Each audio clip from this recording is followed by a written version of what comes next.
Hi viewers, আশা করি সকলে ভালো আছেন। আজকে আমরা দেখব সকল অ্যাপ একসঙ্গে আপডেট দেওয়া যায় কিভাবে। তো আমরা প্রথমে চলে যাব প্লে স্টোরে।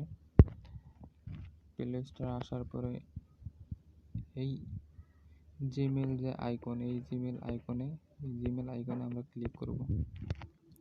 জিমেল আইকনে ক্লিক করার পরে এই ম্যানেজ অ্যাপ অ্যান্ড ডিভাইস এই অপশানে ক্লিক করব। ম্যানেজ অ্যাপ অ্যান্ড ডিভাইস এই অপশানে ক্লিক করার পরে এই দ্বিতীয় নাম্বারে দেখা যাবে আমাদের আপডেটস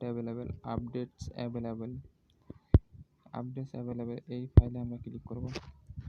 এই ফাইলে ক্লিক করার পর একসঙ্গে যদি আপনারা সব অ্যাপ আপডেট দিতে চান তাহলে আপডেট অল চাপ দেবেন।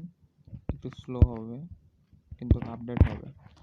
আর যদি না, যেটা আপনার ইম্পর্টেন্ট বেশি আপডেট দেওয়া লাগবে আগে, সেটা আপনারা একান্তভাবে আপডেট দিতে পারেন।